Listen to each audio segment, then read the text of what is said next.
There we go. We're live. Hello, everybody. Hope everyone is well. We are joined by, now I have to think where I'm pointing, the lovely Emma. So if anyone's on Instagram, then you'll know Emma from Instagram. Emma is Emma's Reselling Adventures. And yeah, you've kindly agreed to come and chat to us tonight. And, yes, it's a pleasure. Thank you so much for asking me to come on. No, thanks for being here. So we are live. If you're watching this live, please pop in and say hello. I'm going to try and keep an eye on the live side chat. So if you pop any questions in there, I'll try and highlight those.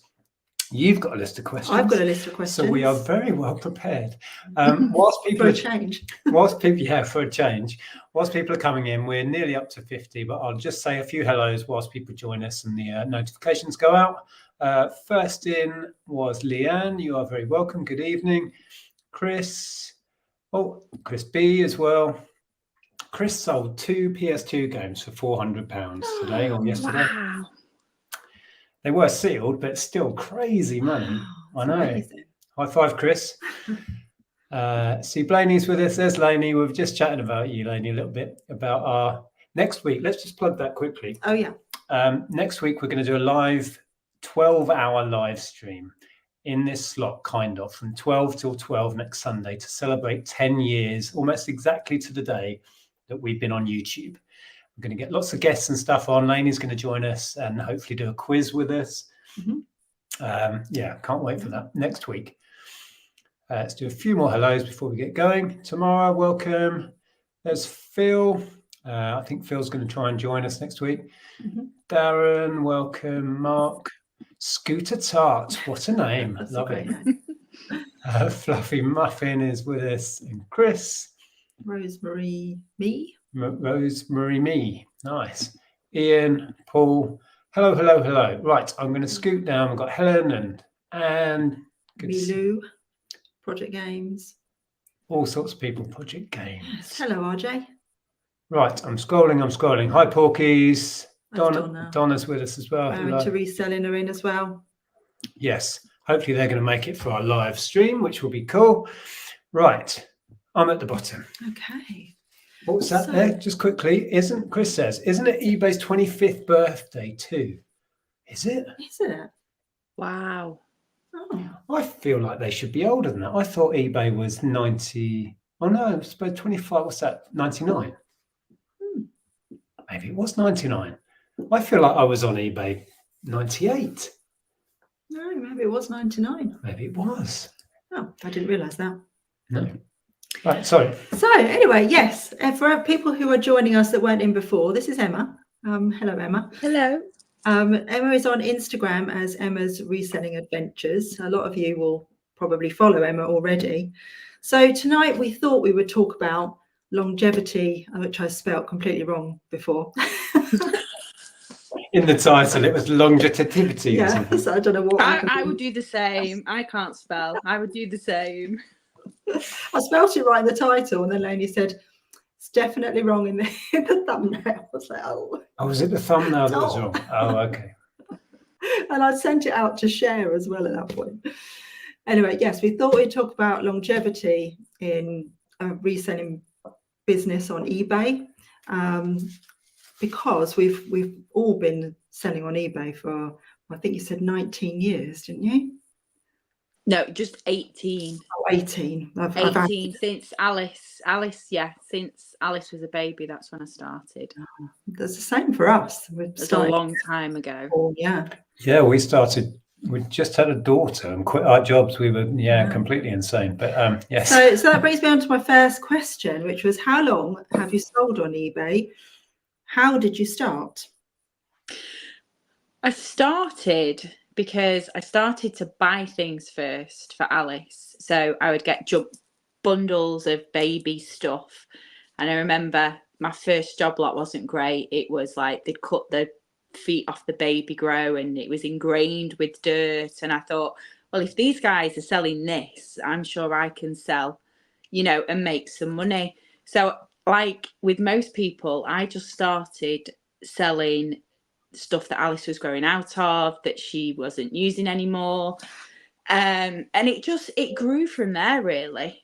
And then obviously Charlie came along. And I think the very first thing that I sold on eBay was books. So the first thing I bought to resell was books. Right. Me and my husband bought a job lot off eBay, which was close to us, for £100, and he said it was 1,000 books, and it was more like 10,000. It took 3 cars, something like 8 journeys back and to get these books. It filled my house, it filled my mum's house. Wow, so you really jumped in with both feet then, if that's your first purchase. That's me. Wow. And how I did, think how did the books, how did they go though? Was some a waste of time? Were there some gems in there? No, well, it was before Royal Mail was large letter, small letter, so everything was just done on weight. So postage was a lot cheaper. Amazon wasn't about then, so really the only place to buy secondhand books was eBay or a secondhand bookshop. So the business was quite big on eBay, and when you got massive job lots like that, you did get some antique books that would go for like £150. Wow. So, and it was in the days, there was no buy it now, it was all auction. And all your auctions would end on a Sunday or a Monday, because that's when most people were watching. That's what I did. So you would spend all week uploading things on Turbo Lista. Do you remember Turbo Lista? Very well. So you would load everything. So I'd have like 300 listings like on a Sunday and a Monday. And then like the rest of the week, it would be I'd be like packaging everything. And it was back in the day when we could give negative feedback. We could do postal orders and checks. It was a completely different world. I do miss that kind of Sunday evening, right? Sit down, get the computer open and watch everything finishing. And that kind of thrill of, this one's going crazy. What's this one? And because we don't really auction anything anymore, quite occasionally, but very rarely now. So I do miss that element of it. Yeah. Me too. Yeah, it was crazy to see it was always the things that you didn't think would sell for a lot. And then, it was crazy. But I sold media as well. So I'd sell, I used to buy job lots of CDs that were promo CDs that would be sent into radio stations. Nice. And I had a couple of contacts, and I used to get job lots of those. I mean, I remember what I got, My Chemical Romance. It had one song on it. My kids, when I tell them now, because they're into that music, when I tell them what I had and what I sold, they're like, "No, Mom, I can't believe you had that." So, but I had a My Chemical Romance, and it didn't have no artwork. It was just like tape, like typed bit of paper. It had one song on it, and I think it had gone to BBC Manchester radio, and it sold for something like £150. Nice. Yeah. So, promo stuff, if it's got stuff on it that's not released anywhere else, that's usually when they go crazy. So I did that for I did that for quite some time, and then when they said we couldn't leave negative feedback, I don't know if you remember, but it went really crazy, and they were very much, buyers weren't protected, sellers weren't protected at all.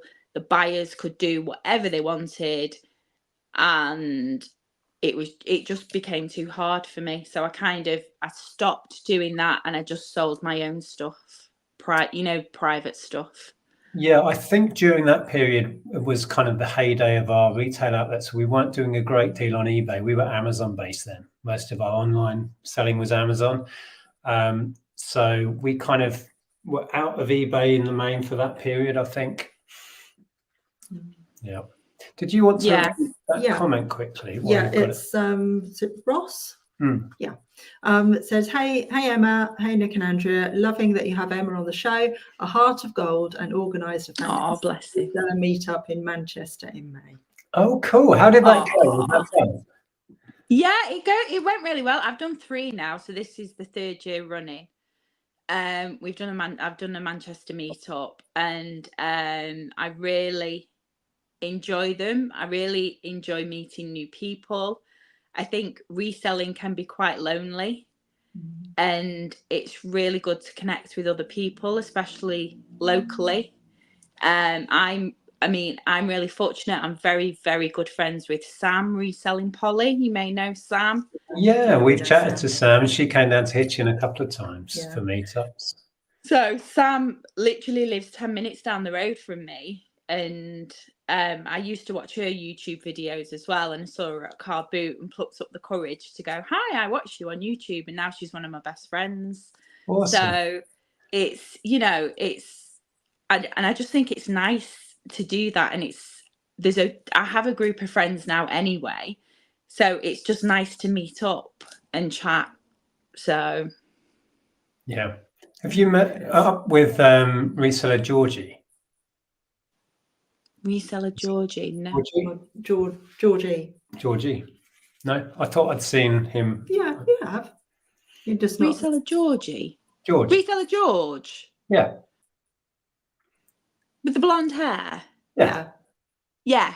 Okay. Yeah, I met George. Sorry, I didn't know it was Georgie. I call him George. Sorry. On YouTube, isn't he? So that you probably like. Did I mess the he name used to up? be Georgie. Yeah. Didn't he? Oh, yeah. Did I confuse that? So yeah, no, George hasn't been to the meetup, but I have been outsourcing with George. So he's a lovely guy. Yeah, he's really nice. I need to message him actually and get him on for chat. I love his Instagram videos and that sort of stuff. Yeah. Yeah. You follow him on YouTube. I haven't done. No, you should. Yeah. Subscribe. Yeah. I do. Lainey's got a question for you. She says, hey Emma, I know that you do Instagram as I follow you on there. Have you ever been tempted to start a YouTube channel? I have, for many, many years. It's one of those things that I always say I'm going to do. And the one thing that's kept me away is trolls. It's always scared me, that side of it. And I know some people don't get them, but then I've seen other people do YouTube and be quite destroyed by it. And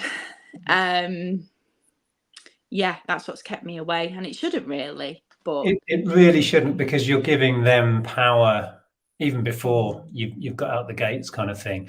And with YouTube, you can have you can put filters in place, so it filters out, and you can put all the rude words or offensive words you want in your filter, so those comments don't get through. For a start, you should see our filter; it's incredible, the words in there.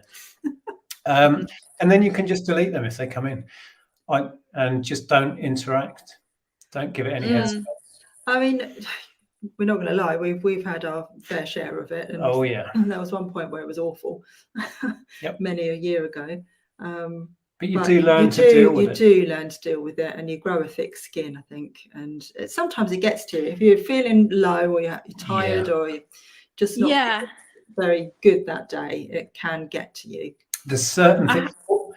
Sorry, I was going to say that they're just trying to get a rise out of you, and certain things they figure out are quite triggering, and you just have to quickly delete before you're tempted to respond. Yeah. See, this is the problem. Sometimes I respond, like my husband, because sometimes it happens on Instagram, and my husband will be like, "Oh, you're not starting trouble again, are you, Emma?" Because I'm one for speaking up if I think it's the right thing to do. So, and he's like, "Just leave it."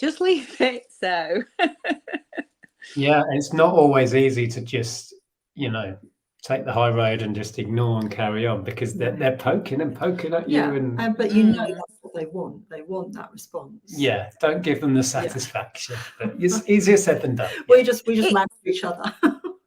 It's definitely something I would like to do. The past 12 months has been quite difficult at home, but it's evening out now. So hopefully it's something I can look forward to in the future, perhaps.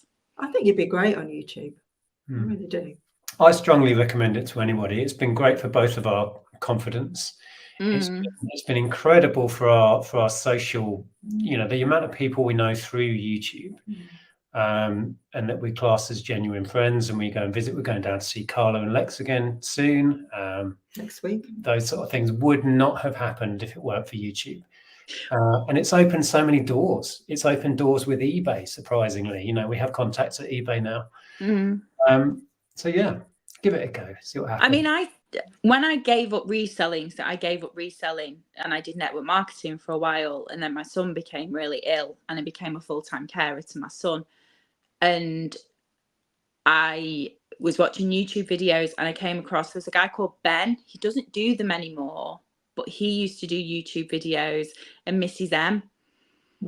And I was like, oh, reselling's still a thing. You can still do reselling.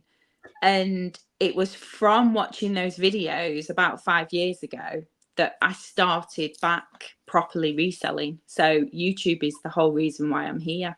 Was that Ben Fitzpatrick? It was, yes. Yeah, I knew him really quite well back in the day. He's been on this channel and chatted. Yeah, he gave up the channel. He still does Disney videos about his travels to Disney World and stuff. Great guy. Really is a lovely guy. I used to really enjoy his reselling content. Yeah, Project Game says, I was the same, Emma, but after chats with Ricky and John Luke, I ended up doing a channel, just hit 250 subscribers today. Oh, congrats. Awesome. And then Lainey had a comment. She said, do it, Emma. I've had the odd trolls. Delete and block. My mum always said that those that matter don't mind, and those that mind don't matter. That's very true. Yeah. Very true. Right, I better get on with my questions. I've got so many, and we'll be chatting away all night. So yeah, I was going to ask, when did it become a full-time business for you? Probably just before COVID. I thought I'm going to really, and I did start, and I was at everything seller to start with. I think everybody is. When COVID hit, it was incredibly scary. And my husband was a key worker, so he had to work. He had no option. So I decided to close the shop down because we didn't know how things were going to work. And then after about 6 months, I decided to reopen the shop. And yeah, I've been full-time. Well, I say full-time along caring, because I have 2 children who have autism and ADHD. So it's kind of like half and half, say, because obviously I have things to do with the kids too. Yeah. So what is it you sell now? Is it still clothing based or what? Just clothing. Yeah. I love selling antique bits and pottery and glass, but I haven't got the room. I haven't got the room for the packaging. And as the shop was growing, I had to make a choice of what I was going to sell. So I decided, because obviously clothing takes up a lot less room. So for now, it's clothing. But I've done a few house clearances. Which I've loved. I would love to do that. It's just having the space, the vehicles, and the time. Yeah, it certainly takes over. Yeah, a reseller will fill all available space. As we've learned, we've had various we've rented space in the past, and we converted our garage, for example, and now here we have outbuildings and stuff. We always fill all the available space, and it still overflows into the living room and the utility room and everything. And when we moved, we pared it right down, and we said, "Oh, we're not going to, not going to collect it all up again," and we still have. Yes, we don't need to operate with a massive backlog. We can just list it as we know. I've got a full option.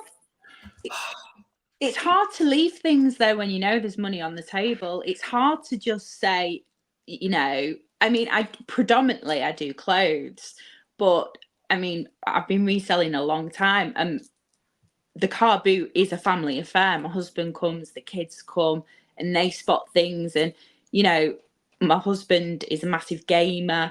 So if he spots something of value, we'll pick it up and we'll sell it. That's why we did specialize in clothing once, and I couldn't leave other stuff on the table. I just couldn't be a specialist. We've always been a generalist. It makes it more fun. Sellers. I think I said in my last vlog, it's like I love the completely random nature of what I buy. We went out yard selling last weekend, bought a complete random car full of stuff, and I loved it. And people say to you at stores, "What are you looking for?" And I go, "I don't know. Yeah. I don't know until I find it." Yeah. Yeah. So were you self-employed before you started a reselling business? Reselling was the first thing I did, and then I gave it up because of the feedback, and then I did network marketing, and I did that for around 5-6 years, and I loved it, and I was very successful at it. But my son became ill, and I had to give it up. Right. So network marketing is what exactly? So I did Avon. So I built a 6-figure business with Avon. I was one of the biggest Avon ladies in the country. No way. I did press with Avon. I used to go to events in London. I've met Ollie Murs and things like that. So did that. And then I left Avon and I joined Herbalife, which is like supplements and shakes and things like that. But I was only with them for it was just under a year, and then Charlie became ill. And network marketing is very much, it's a people business, so you're constantly going to meet people and traveling, and I had to make the choice of, I need to be at home with Charlie and help Charlie, or my business. And everybody at the time thought I was crazy, and they were like, Emma, you can do both. And I was like, he's my son, he's more important. So, I'm so glad I did, because Charlie is the most amazing young man now, and he's got, the most amazing future. He's just left school, he's going to study music. I'm pretty sure one day I'll be wearing his band t-shirt, So yeah, I have no regrets. Yeah, awesome. Amazing. So I've got 2 questions that relate to that. So the first one, I was going to ask you, have you been able to implement past business experience and methods into your eBay business from the network marketing? Yeah, you do a lot of personal development in network marketing. So you do a lot of, and I think one of the things that I think is, if I'd stuck with reselling, I probably would have a big operation now, because I don't think there is any business model in this country where you can duplicate your money as much as you can on somewhere like eBay. There is just no other business model like it. And if I had the mindset that I had back then, and obviously being a lot younger, because as you get older, you've not got the energy, have you? So being a lot younger, it would have, I think it would have grown. So I think mindset, definitely. An organisation and customer service skills, which, it can be really difficult with eBay, because customers can be really abrupt, because they don't realise they're actually talking to a person. And being able to speak back to them in an appropriate manner has helped massively. Yeah, 100%. I mean, our background was bricks and mortar retail. We met in a record store. That's retail is still, we're still shopkeepers at heart, but it's very different face to face. You're totally right. And when you throw yourself into internet, suddenly people are rude and abrupt, and you have to take a breath before responding in a professional manner. Yeah, it goes back to talking about the trolls, that you have to then take that step back before you say what you really want to say. You have to have a little bit of a rant and then answer politely. Well, you have to remove any emotion out of it, right? Or you'll come and rant at me about it and then reply calmly to them. Yeah, I mean, we had a fair share of rude customers as well in the shops, but yeah, there were a few. But I mean, I know what you mean. It's because it's faceless. People don't you know, they feel like they can say anything to you because they can't see your response or your reaction or an emotion behind it. Yeah. My second question relating to what you were talking about was, has a reselling business enhanced your life personally in terms of freedom and autonomy? So I think you really touched on that, to be honest, and, you know, what it's given you. Yeah, I think it's, Lifestyle. yeah, for me, as I've got older, there was a point where all I wanted was the money. I wanted the big house, the holiday, to walk in Louis Vuitton and go, I want the handbag, I want the handbag, but with everything that I've been through, that's just, I don't care. A handbag is a handbag, a car is a car. It's, for me now, it's time freedom. It's time with my family, it's time with my husband, my loved ones, making those memories. My husband works shifts, so, you know, I tend to work when he works, and then when he's off, we go out, we, you know, we travel, we go places in the UK. We love explore. I love dusty houses, National Trust properties. We go and do all of that. And eBay allows me to do that. And, you know, if I had a job, I wouldn't be able to do that. So that's the most important thing to me, is it's having the time to be able to spend it how I want to. Yeah, absolutely. I mean, that's fascinating to listen to. Yeah. For us, it was, you know, being able to raise Ellen, and, you know, we had help from grandparents because we had the shops at the time, but, you know, just we didn't have to send her to childminders, you know, she could come and sit in the shop with us after school, and, you know, I'm sure she'll tell you she didn't really enjoy that very much, but you know, we were there for her, and we were able to, you know, if there was something going on at school, you could just go. We went to every performance and every sports day, and we were able to. But I think the main thing for me in the early days was control. It was taking control back of my own life, my own decisions, my own choices, not having a boss. And that's always been the motivation for me, to not have to go back to a 9 to 5. But it's interesting, you mentioned earlier about age and how things change as you get older, and what you're trying to achieve changes. And for me, it's about trying not to have elements of stress in my life. Reselling allows me to control that to a degree. There's still some stress there. You know, I did the decade of bigger, better, faster, more. Let's make all the money in the world, and you know, work too hard and too many days. I don't want that anymore. It has such a change. And I watch channels like John Luke and Charlotte, for example. They're working so hard, so fast, and I can see us in them. Yeah, like back in the day, 15, 20 years ago or whatever, but not now. No. Yeah, I mean, I'm in the tech and sports group, and there's a lot of young ones in there that are building big and building. And the reason why I joined is because I wanted to learn processes, understand algorithms better, that type of thing, so I could speed my process up and have more time, not have more money. That's the whole, and that has helped for me. That it has helped to do that for me. So work more efficiently, so you can actually do less, or give it less time. We give our business way less time than we ever used to. Yeah, and yet we just seem to do it 24/7, 7 days a week. Yeah, but we just do little bits here and there, though, don't we? Yeah. Yeah, it all evolves, doesn't it? It does. And your priorities change. That's what we're getting at. Exactly. I was just thinking that your priorities change, definitely. Yeah, because as you get older, you realise that your time is limited. So you want to spend it as wisely as you possibly can. Yeah, absolutely.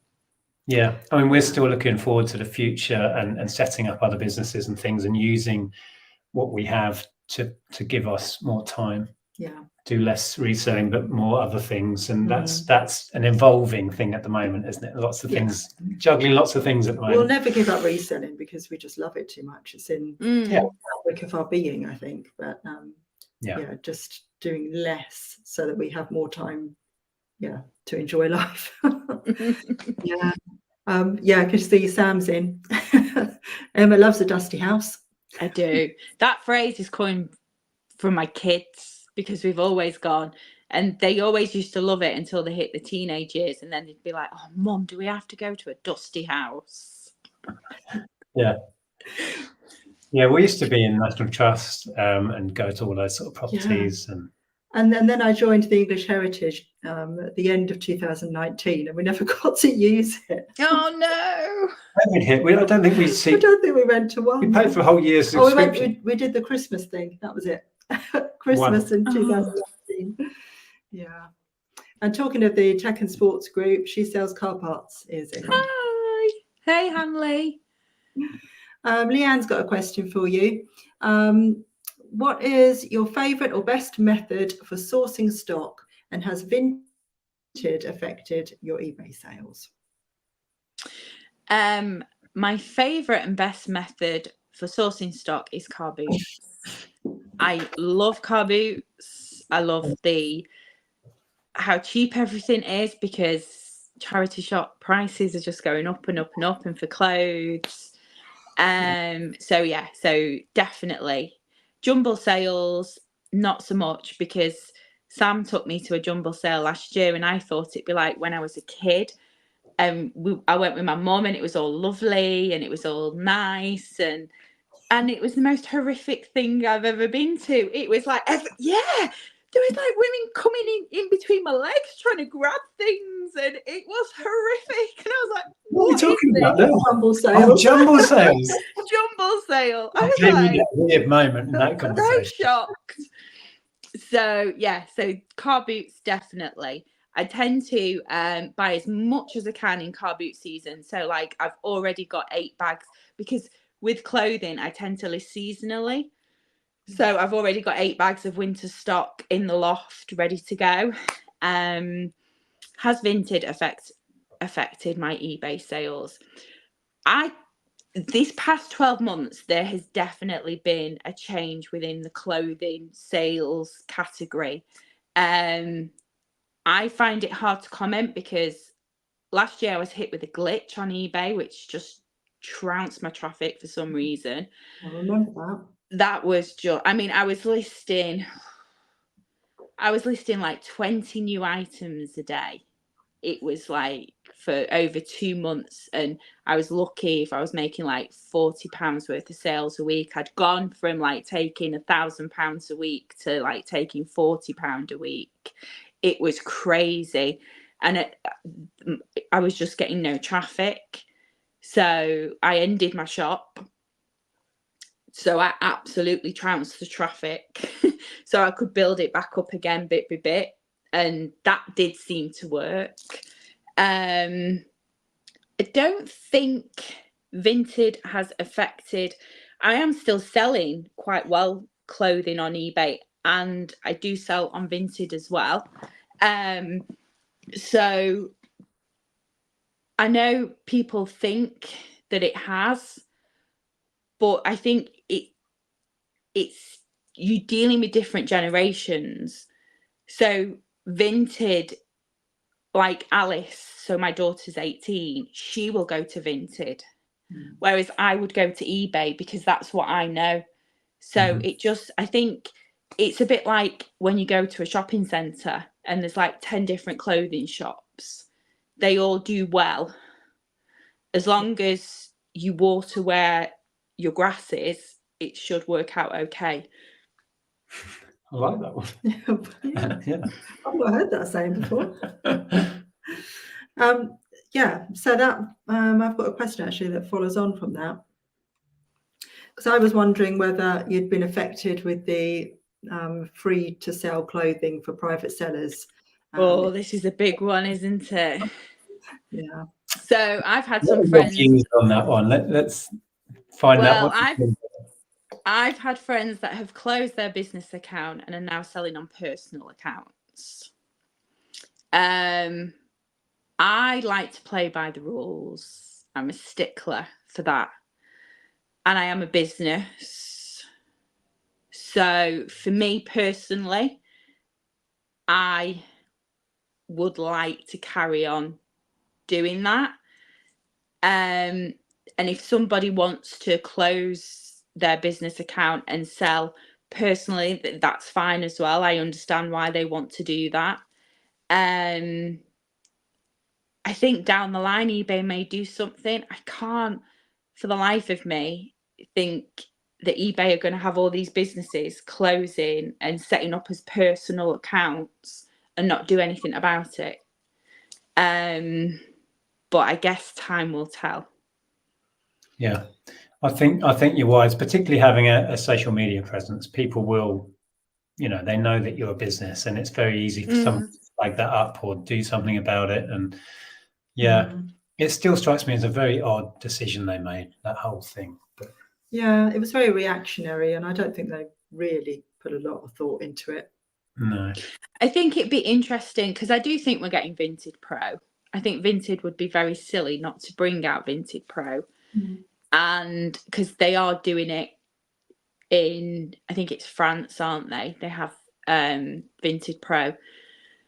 So when that comes out, it'll be very interesting to see what eBay does. Because I do believe even with Vinted Pro, there's no fees.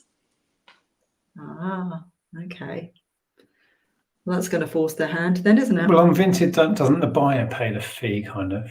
Yeah, essentially. Right. So for the seller, there isn't any. Yeah. Right. And now Depop have dropped all their fees for sellers as well. So it's good for overall. It should be a good thing that these companies are fighting over the clothing market. It should push fees down long term, and we are seeing that. We're seeing the beginnings of that shakedown of prices, competition. Having more than one platform is a positive. Absolutely. So with that in mind, do you think that it's important to diversify for longevity? Absolutely.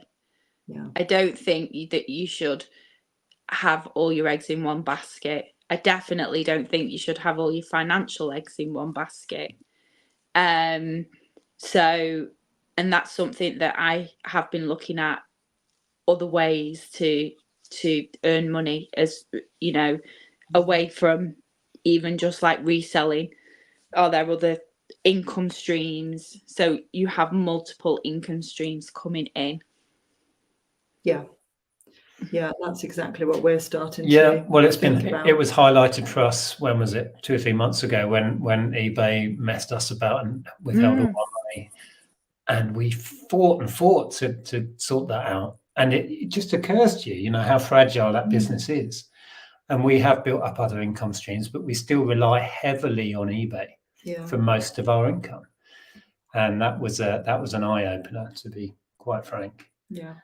And we told them that. It's like, wow. Yeah, I mean, eBay is amazing when it works, but when it doesn't work, it's incredibly scary, isn't it? Because that's your income. And eBay are that big that they can just say, because like you guys had said, how many people had contacted you who had problems and they weren't resolved and ended up losing their business. It's shocking.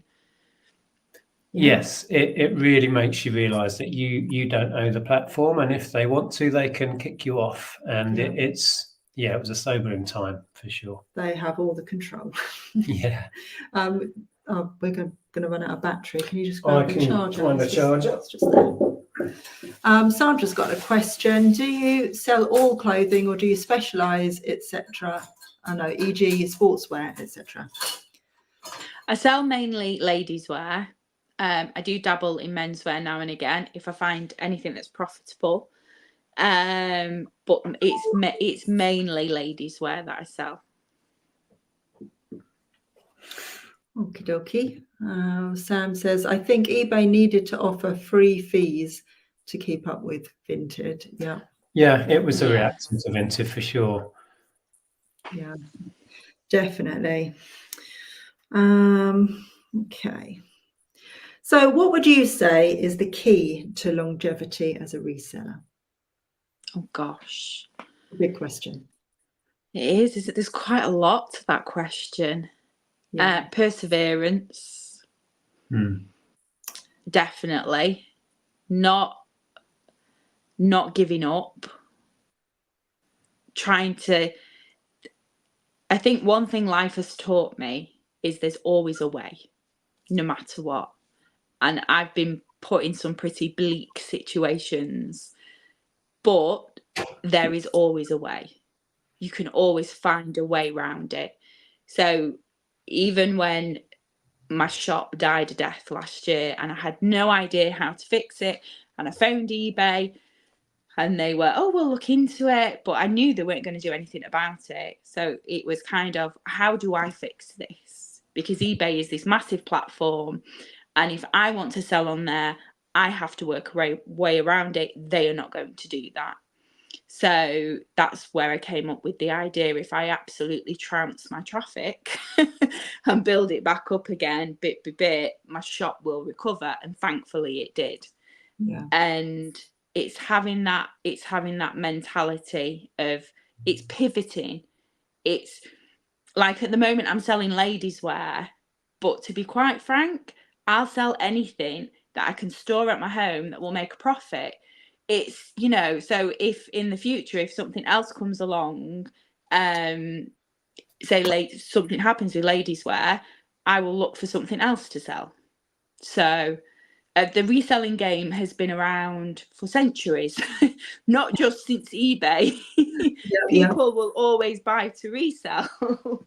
So, you know, some of the biggest retail names are the resellers. TK Maxx is a reseller. They buy stock off other companies and resell it. Home Bargains, massive reseller. Poundland.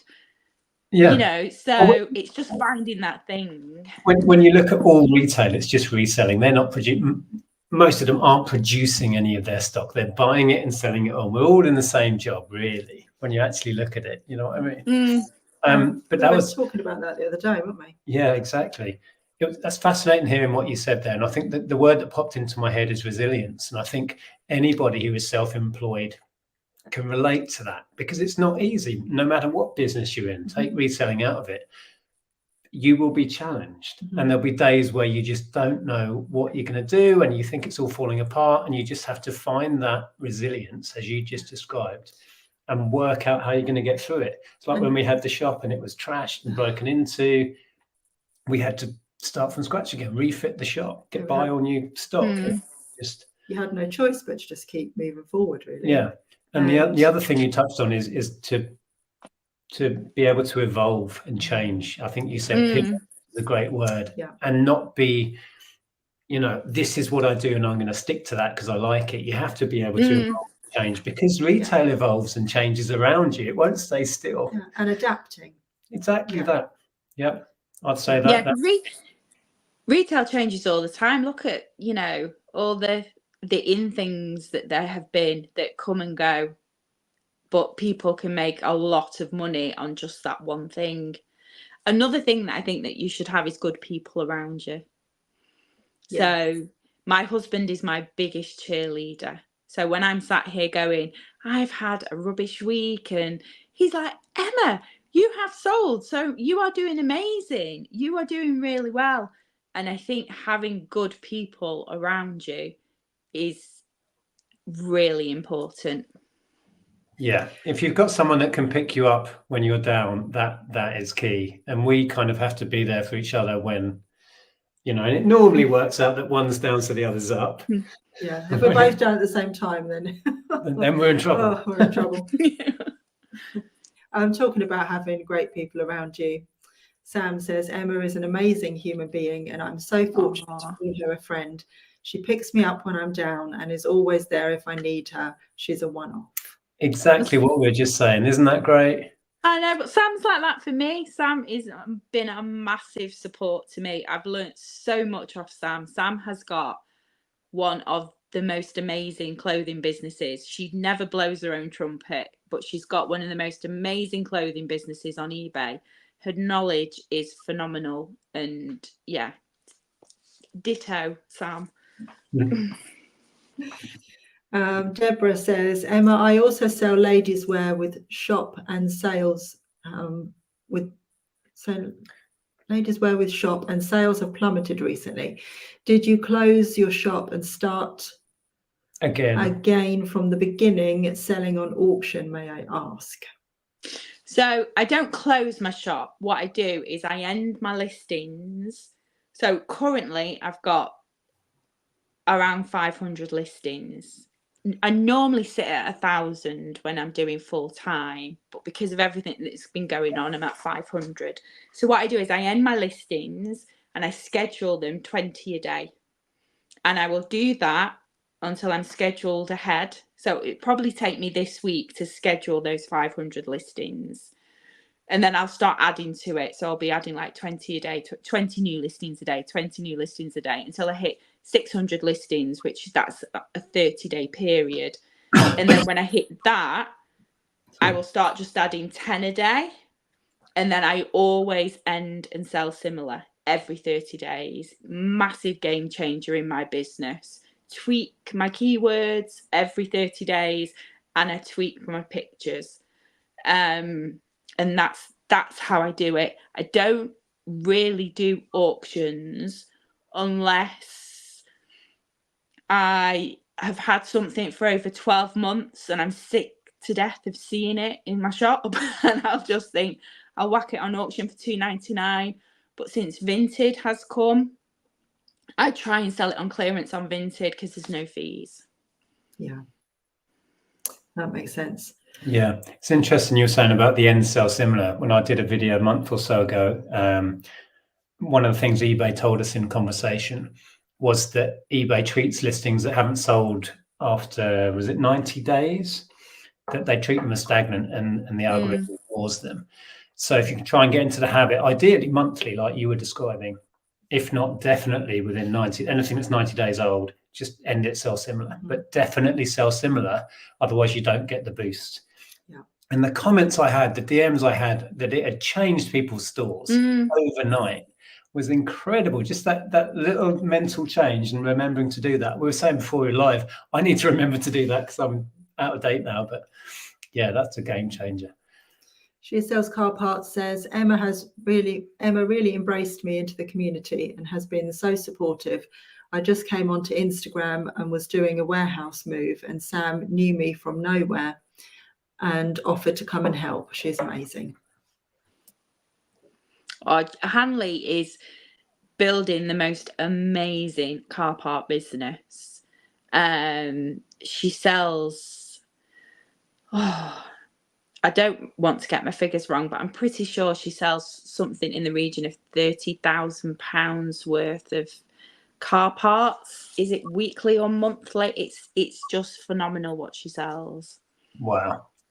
We dabbled in that. I don't know if you're following us then, but we bought out a Hyundai dealership of car parts. Yes, I was. Yes. And we had no clue what we were doing. I was going to say one of the other things about longevity is the ability to take risks, as well as changing up what you do. Just take risks now and again. Try things. That was a massive risk. Didn't know what we were doing, and suddenly we had about 10,000 car parts. And we had to fit them in our house. And Tom, bless him, talking about community and people helping, Tom, the English picker, drove down from Nottingham and helped us move it. Bless him. And yeah, we made a fortune on the car parts. But yeah, we didn't have a clue what we were doing. We didn't. Yeah, she meant Emma. She meant you. Well, I could see that she was struggling and I didn't know if she was nearby. And I know what it's like. So if you can help, if I had some free time and I thought, maybe I can help her move her things in. So it's nice to be nice. Yeah, absolutely. Yeah. I can quickly answer Craig's question. Craig has an unrelated question. Why are some people commenting showing a spanner after their name? They are moderators, so they have the ability to moderate the chat. That's all that is. Yeah. What's Ross saying there? After being over in Germany, hurting my knee, having COVID and a business hitch, my eBay was really in a lull. What Emma did last year inspired taking everything down and rescheduled sell similar. Yeah. And then I've sold similar on everything to reboot my store. There we go. There's Georgie. See, it is George E. That's why I said. Oh, it is George. I just know him as George. Hey, George. We were confused before because Nick was calling you George E. And I was like, who's George E? I knew you was George. I need to message you, George, if you're still watching, see if you'd like to come on and chat at some point as well. I keep meaning to and forgetting. I've been sitting here tonight thinking it'd be good to get Sam on if Sam fancies Yeah, it at some point as absolutely. well. Yeah. Yeah. I'm So- sure Sam would love to do it. It's been a long time since Sam came on and chatted. I don't know how many years ago that was. Long time. Been a long time. So my next question is, how important is community to building a successful business, and is an online social media presence vital these days? Community, I think it depends who you are. Community to me is very important. I think we are made for connection, and with connection, amazing things happen. I love the community. I love my friends. There was quite a few of us that kind of all started together around COVID, and we kind of leaned on each other and we got through COVID. And even when the shops were short, we shared hints and tips. And I mean, I remember picking up a massive job lot of VHS tapes and selling them because people wanted, they were just going back to old things, weren't they, during COVID? And for me, community is phenomenal. I mean, what happened with Alice was so my daughter had a breakdown late last year, and quite a few people did know Alice. And when she was turning 18, she was really poorly. And I asked the community if they would send Alice a birthday card, because I'd seen it done before with other neurodivergent people. And I just thought if she knew that there was lots of good people out there, it would give her a boost. And the community responded like it was just phenomenal. The things we had, she had presents, flowers, cakes. She received over 100 cards. And I kid you not, it absolutely changed. She went from being us having to take her to hospital quite a lot to just changing, because it gave her a confidence. And all of a sudden she knew that there were good people in the world and that people actually thought something of her. And she's doing the Prince's Trust at the moment, and she's doing phenomenal. So much so they've asked her to go back and work for them because they've been that impressed with what she's doing with them. And that's what community, that's what the Instagram community means to me. It's more than community. It's like family. Yes. Wow. Don't get me started. That choked you up a bit. Sorry. But it's so true. I mean, a few times we've reached out to the community to help fundraise, for example, something we've always tried to do with our channel and our influence. And it's incredible, the results, when we all pull together for something bigger than the channel or a cause that's, a charitable cause. Yeah. And it's, amazing. But also, just having that support system.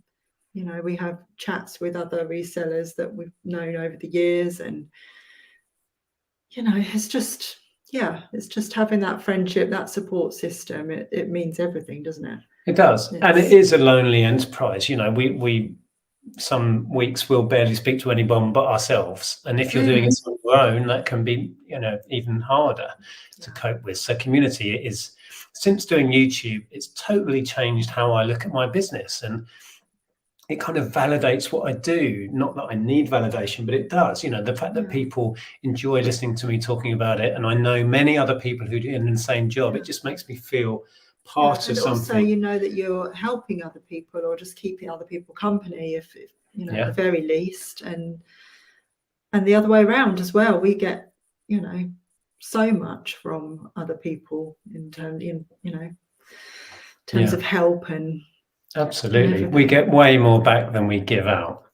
Yeah. I mean, I am a massive oversharer, but one of the reasons I overshare so much is because I know that there's somebody out there going through something similar to me, and I want to be able to help them because I know that somebody has helped me. And it's incredibly lonely when you're going through something, and it's a case of you're not on your own, you know, other people are there, and that's what community is. Yeah. Absolutely. So Yeah, it's such a 100%. powerful thing. The few times I've been on other people's chats and talked about my mental health battles, the messages that come through, people thanking you just for talking about it and sharing and making them feel less alone. So such a powerful thing, such a simple thing, but not easy to do necessarily, to talk about it. Yeah, it's amazing. Lainey says, yes, get George, Sam and Ross on too. Absolutely. So yes, if Ross, if you're up for it, then yes, we'd love to have you on the channel. Well, I think it's a core of what we do is community, I think. Not only in the friends that you make and the support system, but also in just building up. It helps to build the business as well, doesn't it? You know, if you look at it that way, it's just a community on Instagram or on YouTube or. Well, that side of it. My son finds it. Go on. I was just going to say, my son finds it bizarre that I have all these friends that are my competition. Why would you be friends with all these people? They're your competition, Mum. Why are you so friendly with Sam? She is your competition, which is true. But I've never met a group of people that look out for each other more than in the reselling community. And we are each other's competition, but everybody wants to see everybody win. And that's the beauty of it. Yeah, we've had similar things said. I get it fairly regularly. Why are you sharing this? You're making it harder for yourself. And it's such a short-sighted view. And I do understand it. But as I said a minute ago, we get so much more back from sharing than we give. And it's been a positive all round. And going back to, is social media helpful for the business? I never imagined it really would be. But our viewers love to buy from our store. We do auctions here on YouTube and on whatnot. And that tends to be our YouTube subscriber base. And the fact that that helps prop up our business and is really integral to our business now, I never saw that coming. No. It's amazing. It is amazing. I feel like I was going to say something else as well, but now I can't remember. Is it gone? Ross would be up for it, so that's cool. That would be great. Yeah, get in touch, or I'll try and find you and message you. Believe it or not, we've nearly been chatting for an hour. We have, and I do have a last question. Go for it. What would you do differently, if anything, and what are your future plans for your business? What would I do differently?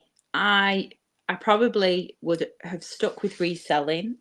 If I know now, back then, I probably would not have done network marketing. I would have stuck with reselling. Future plans for the business is I would like for it to run comfortably while I explore other avenues. So I do love my reselling business and it is phenomenal, but it's not something I want to grow massively. It's something that I want to help facilitate other interests that I have. That's the future for me.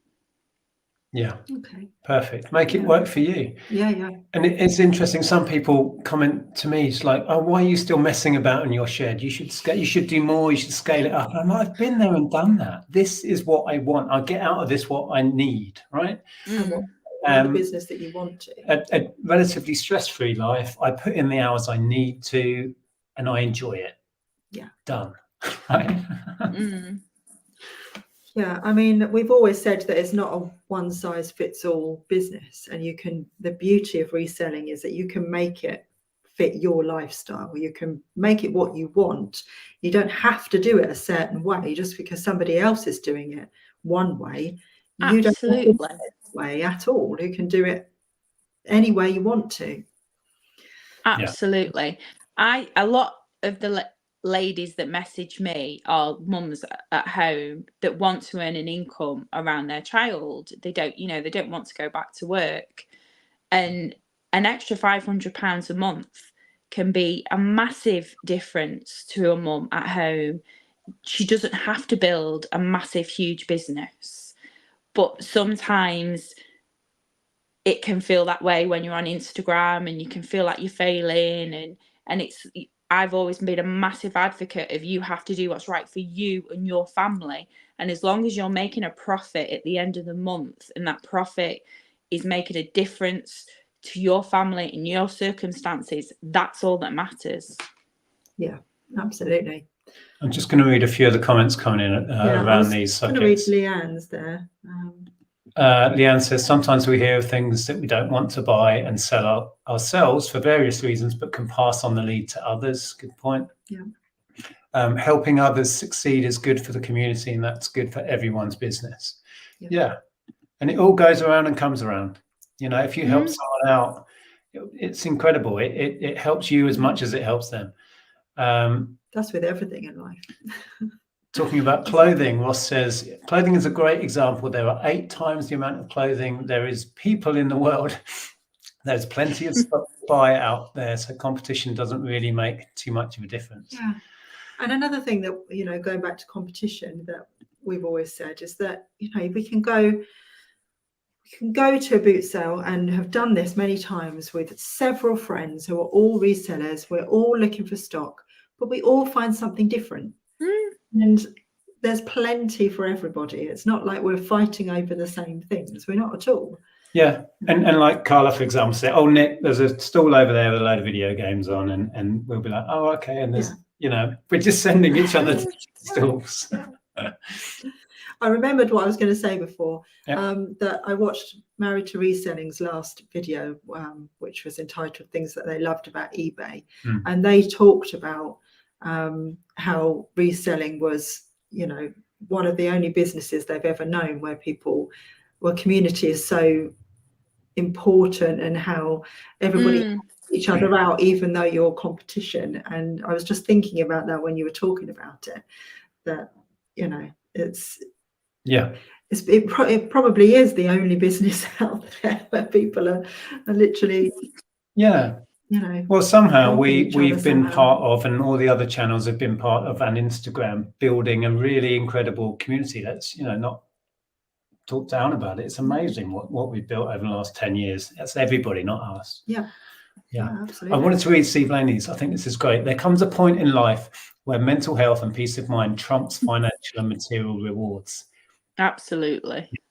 And there was a definite point in our life after nearly 10 years in retail, we were like, okay, we need to maybe change things up. We'd completely burnt ourselves out, and so we tried from that point to do less. I'm still not very good at doing less, but I do try. You're really. Yeah. Okay. Oh, what's Chris saying? Ross sent me a picture last week of a lot of Spectrum games in a charity shop near me that I went and picked up. Awesome. Yeah. And Tamara says, I often find stuff at the end after everyone's been around 10 times. Same. Yeah. Okay. Right. So I think we're going to start wrapping up. Now, I don't know if you know, but we normally end these with words of wisdom. Yes. So end on a positive. So we asked the chat to drop a few words of wisdom in, and when we have a guest, you can pick a favourite. Now, I don't know that you can see the chat, but we can read them out as they come in. Yeah. Well, yeah. There'll be a short delay while they come through. I love quotes. It's one of my favourite things. Good. Yeah. I see that quite a lot on Instagram, and they really resonate with me, the quotes that you put on your stories. If something speaks to me, I just think, I'm going to share this because it will speak to somebody else. Yeah. Right, Tamara's in first with the words of wisdom. We all have the same number of minutes a day. It's up to us how we spend them. And Darren says, never give up on people. Wow, I like that. Yeah. Incredibly simple, but powerful. Yeah. It's a good one. Yeah. And Ross says, not all those who wander are lost, not all that glitters is gold. From Lord of the Rings. Lord of the Rings. Wow. This one's familiar. Eat your frog first thing in the morning. What does that mean? Sam used to talk about eating the frog. Eating the frog? Yeah. I think it's like the thing that you don't want to do, isn't it? It's the job that's there that you know you've got to do. Keep putting it off. You've just got to do it. Do it first. Get it over and done with. I'm a frog avoider then. Amelie says, a ship in harbour is safe, but that's not why ships are built. Take the risk in life. You'll get so much more out of it. Oh, I like that one. Yep. Yeah. I like being a risk taker. I'm less of a risk taker the older I get, but I still enjoy that element of it. Yeah. It is true. The older you get, the more you start thinking about your mortality and your children and wow, you do change everything else. Yeah. Okay, I don't know if there's any more coming through because we didn't have many. Are we up against the football again tonight? No, that was. I don't think so. What's Paul said there? Never mistake knowledge for wisdom. One helps you make a living, the other helps you make a life. Oh, that's it. That's deep. That's a good one. Porky always comes up with the goods on this, doesn't he? Right. Did you see one that particularly you liked? I think I like Porky's. We can very deep. There we go. Never mistake knowledge for wisdom. One helps you make a living, the other helps you make a life. Wow. Excellent. Yeah. Well, thank you so much, Emma. That was a pleasure. No, thank you. It's been a pleasure. It's been really exciting because I've been watching you guys for years. So this is a bit of a fangirl moment for me. So thank you. No, that was really good. Thank you. And thanks to everybody who watched. Thanks for your words of wisdom and your comments. Yeah, we will be live again next week. We mentioned it earlier, but we're doing a 10-year anniversary of when I first put my first video up on YouTube. We're going to be live from 12 noon next Sunday until midnight. We're going to do. I realised we missed a trick. We should have done 10 hours for 10 years. Oh, we said it now. Oh, we haven't we? We're going to do all sorts of stuff, get lots and lots of guests on. Lainey's going to do a quiz. We're going to do some reacting to my early videos and some other moments. So yeah, join us if you can next week for that. We'll have lots of guests on and have a lot of fun, hopefully. Right. Yes. Yeah. Well, thank you again, Emma. No, thank you. Right. Are we saying goodbye to everybody? Okay. I think we're done. Thanks everyone for joining us, and we'll see you again next week. Ta-ra. Bye. Yeah, this